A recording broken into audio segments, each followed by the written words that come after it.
नमस्ते विद्यार्थियों, आज की ऑनलाइन क्लास में पुनः आपका स्वागत है, जिसमें कल मैंने आपको अभ्यास 3 के सवालों को दस्ता अभ्यास 3 के सवालों को बताया था और पूरा भी हो गया था। कल आपने उनको अपने कॉपी में रिपीट कर लिया होगा, दोहरा लिया होगा, लिख लिया होगा, रफ में रिपीट कर लिया होगा।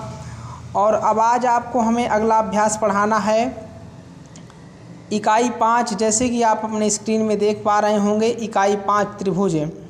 इकाई 5 के पहले जो इकाई 4 है रचनाएं, इस चैप्टर को इस साल सिलेबस से हटा दिया गया है, इसलिए आपको अभी इस चैप्टर के विषय में नहीं पढ़ना है। जो हमारे चैप्टर इस साल आए हैं केवल उन्हीं को पढ़ना है, क्योंकि आपकी किताबें जो हैं वो पिछले सिलेबस के आधार पर हैं। इस साल के आधार पर अभी नई किताबें नहीं आई हैं, इसलिए जो चैप्टर छोड़ दिए गए हैं उन चैप्टरों को हम छोड़ करके ही आपको पढ़ाएंगे। तो अब आज आप देखेंगे इकाई 5, जिसमें आपके चैप्टर का नाम है त्रिभुज। तो त्रिभुज से संबंधित जैसे आप देख पा रहे हैं स्क्रीन में लिखा हुआ है, त्रिभुज क्या होता है। 3 रेखाखंडों से घिरी हुई, आप देख पा रहे हैं जैसे लिखा हुआ हेडिंग पड़ी है त्रिभुज। 3 रेखाखंडों से घिरी हुई बंद आकृति को त्रिभुज कहते हैं। जैसे ये बने हुए हैं चित्र, इनको हम त्रिभुज कहते हैं।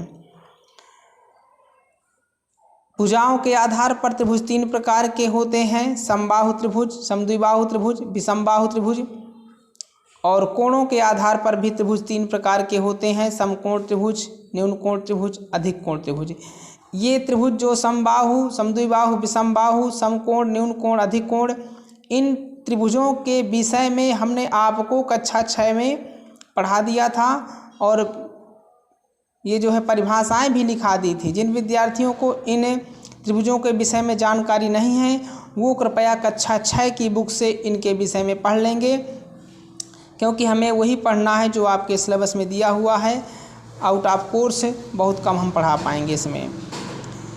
इसके बाद आप देखेंगे नोट में कुछ त्रिभुज की शर्तें दी जा रही हैं, उन शर्तों के विषय में देखना है। यदि 2 त्रिभुजों के कोण समान हो तो उनकी संगत भुजाओं के अनुपात भी समान होते हैं। दूसरे नंबर में यदि 2 त्रिभुजों की संगत भुजाओं का अनुपात समान हो तो उनके संगत कोण भी समान होते हैं। अर्थात 2 त्रिभुजों की आपस में तुलना इसमें बताई जा रही है कि 2 त्रिभुज हैं आपस में, उनके कोण समान हैं तो भुजाओं का अनुपात समान होगा, और यदि भुजाएं समान हैं तो कोणों का अनुपात समान होगा। इसके बाद अगले नंबर में दिया हुआ है, समान कोणिक त्रिभुजों की किन्हीं 2 संगत भुजाओं का अनुपात सदैव समान होता है। समान कोणिक अर्थात अगर किसी त्रिभुज के समान कोण हैं तो जिस अनुपात में कोण होंगे उसी अनुपात में उस त्रिभुज की भुजाएं भी होती हैं। और इसके बाद आगे देखेंगे आप, इसके बाद आप अगली हेडिंग देख रहे हैं, जैसे कि आपके चैप्टर के भी नाम पाइथागोरस प्रमेय है। तो पाइथागोरस प्रमेय क्या होती है, पहले हम इस प्रमेय के विषय में देखेंगे। यहाँ पे क्या लिखा हुआ है, पाइथागोरस प्रमेय किसी समकोण त्रिभुज में कर्ण पर बना वर्ग शेष 2 भुजाओं पर बने वर्गों के योग के बराबर होता है। इस कथन को पाइथागोरस प्रमेय कहते हैं। इस परिभाषा में बताया गया कि पाइथागोरस प्रमेय क्या होता है, प्रमेय के विषय में बताया गया है। तो इसमें कह रहा है कि कोई समकोण त्रिभुज है तो उस समकोण त्रिभुज की जो सबसे बड़ी भुजा है उस भुजा का वर्ग कर दें, और शेष जो 2 भुजाएं बचती हैं उनका भी वर्ग कर दें, तो ये दोनों आपस में बराबर होते हैं। इस प्रकार से ये पाइथागोरस प्रमेय की ये जो कथन है, इसी कथन को ही पाइथागोरस प्रमेय कहते हैं। समकोण त्रिभुज में समकोण की सम्मुख भुजा को कर्ण कहते हैं। समकोण त्रिभुज में जहाँ पर समकोण बनता है, समकोण कोण बनता है, उसके सामने वाली भुजा को कर्ण कहते हैं। और समकोण बनाने वाली जो भी 2 भुजाएं होती हैं, समकोण बनाने वाली भुजाओं के अलावा शेष जो 2 भुजाएं होती हैं उन्हें लंब और आधार कहते हैं। यह समकोण बनाने वाली भुजा उन शेष 2 भुजाओं से बड़ी होती है। जैसे कि आप चित्र में देख पा रहे हैं, ये आपकी यहाँ पर 90 अंश का कोण बन रहा है, तो इसके 90 अंश के सामने वाली जो भुजा है, इसके सामने की भुजा यह है, इसको कर्ण कहते हैं।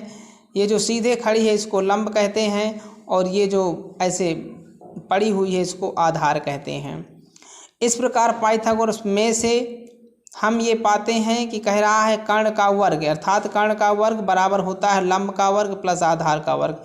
इस भुजा का वर्ग करेंगे, इस भुजा का वर्ग बराबर होगा इस भुजा के प्लस इस भुजा के वर्ग के बराबर होगा।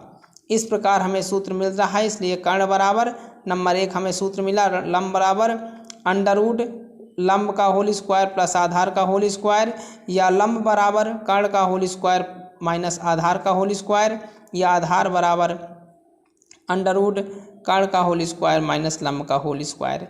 इस प्रकार से जो आप स्क्रीन में देख पा रहे हैं इसी को आपको अपनी कॉपी में लिख लेना होगा और इसको बार बार पढ़ करके समझना है और इसके बाद इसको याद भी करना है। इसके बाद अगली हेडिंग आ रही है पाइथागोरियन त्रिक। पाइथागोरियन त्रिक क्या होता है?